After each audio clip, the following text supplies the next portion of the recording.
નમસ્કાર દર્શક મિત્રો, આપણે નિહાળીશું સિટી લાઇન ન્યૂઝ ચેનલમાં આજના મુખ્ય સમાચારો। ભરતી પ્રક્રિયામાં ગેરરીતિથી પાસ કરાવનાર અધિકારીઓ સસ્પેન્ડ।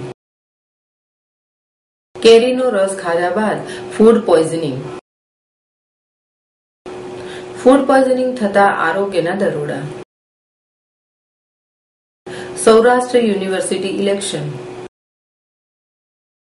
યુવતીને મોતને ઘાટ ઉતારનાર આરોપીનો આપઘાતનો પ્રયાસ। શ્રી છનાલાલ જોશી પર લખાયેલ પ્રતિબદ્ધ પ્રજા પુરુષ પુસ્તકનું વિમોચન।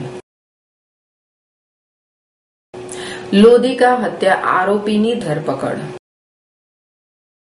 બિશપ હાઉસ પાસે કોંગ્રેસના ધરણા। લોક જાગૃતિ અર્થે રેલી યોજાઈ। प्रकाश नायक एंड यज्ञेश दवे प्रेजेंट्स चांदी जैसा रंग है तेरा। देता है रो रो दुहाई, किसी से कोई प्यार न करे। दिल देता है रो रो दुहाई, किसी से कोई प्यार न करे। पद्मश्री पंकज उदास live in concert on 23rd May Saturday 9 PM at Convention Hall GMDC ground। किसी से कोई प्यार न करे, हाय किसी से कोई प्यार न करे। For show contact नैतिक नायक, मोबाइल नंबर 9558059249। ભરતી પ્રક્રિયામાં ગેરરીતિથી પાસ કરાવનાર અધિકારીઓ સસ્પેન્ડ। રાજકોટમાં પોલીસ હેડક્વાર્ટરના ગ્રાઉન્ડમાં ફેબ્રુઆરી માસમાં મહિલા પીએસઆઈની ભરતી પ્રક્રિયાની દોડની પરીક્ષામાં ઉમેદવાર મહિલા કોન્સ્ટેબલને ફરજ પરના એસીપી એલ ચૌધરી સહિતના જવાબદાર સ્ટાફે ગેરરીતિથી પાસ કરાવી હતી। બંને ઉમેદવારોને શોર્ટકટથી ટ્રેક પર ઘુસાડવાના કૌભાંડ પ્રકાશમાં આવ્યું હતું, જેથી ભરતી બોર્ડના અધ્યક્ષ આશિષ ભાટિયાએ આ અંગે રાજકોટ જિલ્લા પોલીસ વડા ગગનદીપ ગંભીરને તપાસ સોંપી હતી। રિપોર્ટ તૈયાર કરી સુપ્રત કરવામાં આવતા આજે આ મહત્વનો નિર્ણય લેવામાં આવ્યો હતો। જિલ્લા પોલીસ વડાએ ગ્રાઉન્ડ પરના સીસીટીવી ફૂટેજ પરના અધિકારી સહિતના સ્ટાફ અને ઉમેદવારોના નિવેદન લીધા હતા, જેમાં DCP Ninama, ACP Chaudhary, PI Pandor સહિત અન્ય 2 જવાબદાર અધિકારીઓએ ગેરરીતિથી આચર્યાના સજ્જડ પુરાવા મળ્યા હતા।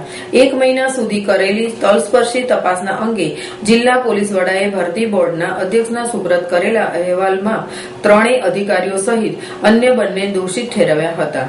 ભરતી બોર્ડના અધ્યક્ષ ભાટિયાએ આ અહેવાલના આધારે દોષિત અધિકારીઓ સામે પગલાં લેવા ગૃહ વિભાગને રિપોર્ટ કર્યો હતો। રિપોર્ટના ઝીણવટભર્યા અભ્યાસ બાદ ગૃહ વિભાગના દ્વારા પોલીસ ભરતીના પારદર્શક પ્રક્રિયાને કલંકિત કરનાર અધિકારીઓને સસ્પેન્ડ કરવાનો હુકમ કર્યો હતો। આઈપીએસ કક્ષાના અધિકારીઓ સસ્પેન્ડ થતા પોલીસના બેડામાં ચકચાર મચી ગઈ હતી। કેરીનો રસ ખાધા બાદ ફૂડ પોઈઝનિંગ। હાલ ઉનાળાની ઋતુમાં ઠેર ઠેર રોગચાળો વકરી રહ્યો છે, ત્યારે આવી પરિસ્થિતિમાં શહેરના મોરબી રોડ પર એક સગાઈના પ્રસંગમાં સૌ મહેમાનોએ કેરીનો રસ ખાધા બાદ બાળકો સહિત 25 જેટલા લોકોને અચાનક ઝાડા ઉલટીની અસર શરૂ થઈ જતા તાકીદે સરકારી હોસ્પિટલે ખસેડવામાં આવ્યા હતા। અચાનક 25 જેટલા ફૂડ પોઈઝનિંગના દર્દીઓ આવી જતા હોસ્પિટલના તંત્રમાં પણ દોડધામ મચી જવા પામી હતી। જો કે તમામ દર્દીઓની તબિયત સારી હોવાનું તબીબે જણાવ્યું હતું। શહેરના મોરબી રોડ પર એક સગાઈનો પ્રસંગ હોય, સૌ મહેમાનો એકત્ર થયા હતા। આ કેરીની સિઝન ચાલુ હોય અને જમણવારમાં કેરીનો રસ રાખવામાં આવ્યો હતો। કેરીનો રસ ખાધા બાદ બાળકો સહિત 25 જેટલા લોકોને ઝાડા ઉલટી શરૂ થઈ જતા તમામને તાકીદે સારવાર અર્થે રાજકોટની સરકારી હોસ્પિટલમાં દાખલ કરવામાં આવ્યા હતા। અચાનક ફૂડ પોઈઝનિંગના દર્દીઓનો ઘસારો થતા હોસ્પિટલના સ્ટાફમાં પણ દોડધામ મચી જવા પામી હતી। જો કે આ તમામની તબિયત સુધારા ઉપર હોવાનું તબીબે જણાવતા પરિવારજનોએ પણ રાહતનો શ્વાસ લીધો હતો। આમાં એવું છે કે સાહેબ, આજે સગાઈ હતી મારા શાળાની, એટલે એમાં બધું જમણવાર ને એવું હતું। રસ કેરીનો છાશ ને બધા 4-5 શાક ખાતા। હવે એ જે ખાધા પછી એના હિસાબે થયું કે શું થયું છે હજી બાકી માહિતી સાહેબે આપી નથી। અને નાના બચ્ચાઓને ઝાડા થઈ ગયા અને ઉલટી થઈ છે, ઝાડા તો નથી, સોરી, ઉલટીઓ થતી હતી। એટલે તાત્કાલિક અમે લાવી ઇમરજન્સીમાં, એમને સારવાર આપી અને 1-1.5 કલાક માટે બેસાડી રાખ્યા। બરાબર, એવું લાગશે એટલે રજા આપી. ત્યાર પછી 13-14 વર્ષના છોકરાને, એ 5-6 છે, એમને હતું પણ અત્યારે બધાને સારું છે, નોર્મલ થઈ ગયા છે અને 3-4 જણા મોટા છે અને હવે સારું છે એમ. એટલે કોઈ ટોટલ આમ અંદાજે 25 જેવા છે અને બધા અહીંના જ છે, રાજકોટના જ. બરોબર. ફૂડ પોઈઝનિંગ થતા આરોગ્યના દરોડા. શહેરના મોરબી રોડ ઉપર ગઈકાલે સગાઈના પ્રસંગમાં કેરીનો રસ ખાધા બાદ 25 જેટલા લોકોને ફૂડ પોઈઝનિંગ થઈ જતા ભારે ચકચાર મચી જવા પામી હતી. ત્યારે રાજકોટ મહાનગરપાલિકા દ્વારા છેલ્લા કેટલાક દિવસથી સસ્તા ભાવે કેરીનો રસ વેચતા વેપારીઓ પર ચેકિંગ હાથ ધરવામાં આવી રહ્યું છે, જેમાં બગડેલી કેરી અને જીવાતવાળી ચકાસણીથી રસ બનતો હોવાનું બહાર આવ્યું હતું. પરંતુ આજે 2 પૈસા કમાવાની લાલચે વેપારીઓએ લોકો સાથે કેટલી હદે છેતરપિંડી કરી શકે છે તેનો અસલી ચહેરો પ્રકાશમાં આવ્યો હતો. શહેરના ગ્રીનલેન્ડ ચોકડી પાસે આરોગ્ય વિભાગે રીતસર ખરાબ કેરીથી રસ બનાવતી ફેક્ટરી પર દરોડા પાડ્યા છે અને અંદાજે 1700 કિલો બગડેલી કેરી ઝડપી નાશ કરવામાં આવ્યો હતો. રાજકોટ મનપાના આરોગ્ય વિભાગ દ્વારા ગ્રીનલેન્ડ ચોકડી પાસે આવેલી ગોકુલ નામની ફેક્ટરીમાં બગડેલી અને વાસી કેરીમાંથી રસ બનાવતી રાજકોટના અલગ અલગ વિભાગોમાં વહેંચવા માટે મોકલવામાં આવતો હોવાની માહિતીના આધારે આ ફેક્ટરીમાં દરોડો પાડવામાં આવ્યો હતો. દરોડા દરમિયાન હજારો કિલો સડેલી કેરી અને સડેલી કેરીમાંથી બનેલો રસનો જથ્થો મળી આવ્યો હતો. કેરીના રસની સાથે શ્રીખંડ પણ મળી આવ્યો હતો. આટલી મોટી માત્રામાં સડેલી કેરીનો જથ્થો મળી આવતા આરોગ્ય અધિકારીઓ પણ ચોંકી ઉઠ્યા હતા. 1700 કિલો જેટલી કેરીનો નાશ કર્યો હતો. આ ઉપરાંત 50 કિલો કેરીના રસનો પણ નાશ કર્યો હતો. તેમજ 45 કિલો શ્રીખંડનો પણ નાશ કરવામાં આવ્યો હતો. તેમજ દરેક ચીજ વસ્તુઓનો સેમ્પલ લેવામાં આવ્યા હતા અને માલિકને નોટિસ ફટકારવામાં આવી હતી. આરોગ્ય વિભાગના દરોડાને પગલે કેરીના વેપારીઓમાં ફફડાટ મચી ગયો છે. રાજકોટની ભાગોળે આપણે જે ગ્રીનલેન્ડ ચોકડી છે ત્યાં એક શ્રી ગોકુલ રસ કરીને રસ બનાવવાની ફેક્ટરી છે કે જેમાં મોટા પાયે મોટા જથ્થામાં રસ બનાવવામાં આવે છે અને આ જથ્થો લગ્ન પ્રસંગ તેમજ બીજી પાર્ટીમાં આપવામાં આવે છે અને અંદાજિત 600 થી વધારે કિલો જેટલો પર ડે એનું સેલિંગ થાય છે.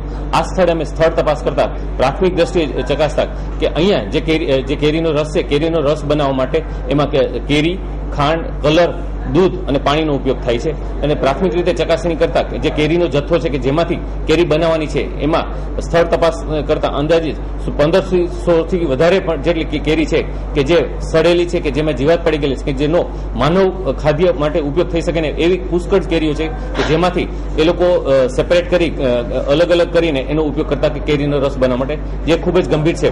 પરિણામે અમે સ્થળ ઉપર જ આજે 1500-1600 કિલો જેટલી કેરી છે એ કેરીનો નાશ કરીએ છીએ અને અહીંયા જે કેરીનો રસ છે એનું સેમ્પલ પણ લઈએ છીએ કે જેથી કરીને એના ઉપર એક્શન લઈ શકાય અને નોટિસ પણ આપવાનો પ્રયત્ન કરીએ છીએ.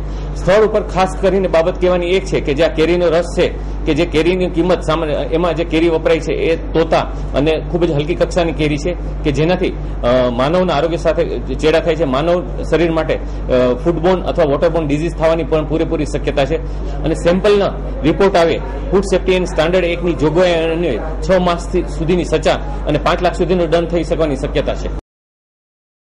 Saurashtra university election. Saurashtra university syndicate પ્રિન્સિપાલની 2 બેઠક અને HODની 1 બેઠક માટે ચૂંટણી યોજાઈ હતી, જેમાં 100% મતદાન થયું હતું. આ 3 બેઠક માટે યોજાયેલી ચૂંટણીમાં ભાજપના 2 ઉમેદવારો અને કોંગ્રેસ પ્રેરિત 1 ઉમેદવારનો વિજય થયો હતો. બંને પક્ષ દ્વારા પોતપોતાના વિજેતા ઉમેદવારોને હારતોરા કરી વધાવી લેવામાં આવ્યા હતા. સૌરાષ્ટ્ર યુનિવર્સિટી ખાતે પ્રિન્સિપાલની 2 બેઠક અને HODની 1 બેઠક માટે આજે ચૂંટણી યોજાઈ હતી, જેમાં શાંતિપૂર્ણ 100% મતદાન થયું હતું. પ્રિન્સિપાલની 2 બેઠકમાં ભાજપના 1 ઉમેદવાર ડોક્ટર વિજય પટેલ અને કોંગ્રેસના 1 ઉમેદવાર ધારમ કાંબલિયા નો વિજય થયો હતો, જ્યારે HODની 1 બેઠક ઉપર ભાજપના રમેશ વાઘાણીનો વિજય થયો હતો. બંને પક્ષ દ્વારા પોતપોતાનો વિજેતા ઉમેદવારોને હારતોરાઓ કરી અને વધાવી લેવામાં આવ્યા હતા. યુવતીને મોતને ઘાટ ઉતારનાર આરોપીનો આપઘાતનો પ્રયાસ. શહેરની PDM કોલેજના યુવતીને મોતનો ઘાટ ઉતારનાર યુવકે જેલમાં જ ગળે ફાંસો ખાઈ આત્મહત્યાનો પ્રયાસ કર્યો હતો. જોકે દોરી તૂટી જતા તે બચી ગયો હતો. અત્યારે તેને સારવાર માટે હોસ્પિટલમાં ખસેડવામાં આવ્યો છે. ગત 23 એપ્રિલના રોજ પરીક્ષા આપવા આવેલી દીક્ષા દિનેશભાઈ મકવાણાને છરીના 16 ઘા મારી હત્યા કરનાર આરોપી રાજ ઉર્ફે રાજુ મકવાણાએ મોતને ઘાટ ઉતારી દીધી હતી. હત્યા નિપજાવ્યા બાદ હત્યારો પ્રેમી જૂનાગઢ તરફ નાસી છૂટ્યો હતો. જોકે પોલીસે ગણતરીની કલાકોમાં પોલીસે આરોપીને જૂનાગઢથી દબોચી લીધો હતો અને તપાસ પૂર્ણ થયા બાદ જેલને હવાલે કરવામાં આવ્યો હતો. જેલવાસ ભોગવી રહેલા આરોપી રાજ મકવાણાએ આજે સવારે જેલમાં દોરી બાંધી ગળે ફાંસો ખાઈ આપઘાત કરવાનો પ્રયાસ કર્યો હતો. તેને સારવાર અર્થે સિવિલ હોસ્પિટલમાં લાવવામાં આવ્યો હતો. હાલ તેણે ચુસ્ત બંદોબસ્ત વચ્ચે સારવાર આપવામાં આવી રહી છે. 23 એપ્રિલના રોજ રાજકોટ સહિત ગુજરાતભરમાં કોલેજિયન યુવતીની હત્યાની ઘટનાનો ચર્ચાનો વિષય બન્યો હતો. આરોપી રાજ ઉર્ફે રાજુ મકવાણા યુવતીની હત્યા કરી ફરાર થઈ ગયો હતો, પરંતુ પોલીસે તેને જૂનાગઢથી દબોચી લીધો હતો અને જેલને હવાલે કર્યો હતો. પરંતુ આજે આરોપી રાજે આપઘાતનો પ્રયાસ કરતા પોલીસ આલમમાં દોડધામ મચી ગઈ હતી. હાલ આરોપીને પૂરતા પોલીસ જાપ્તા હેઠળ નજરકેદમાં રાખી અને સારવાર આપવામાં આવી રહી છે.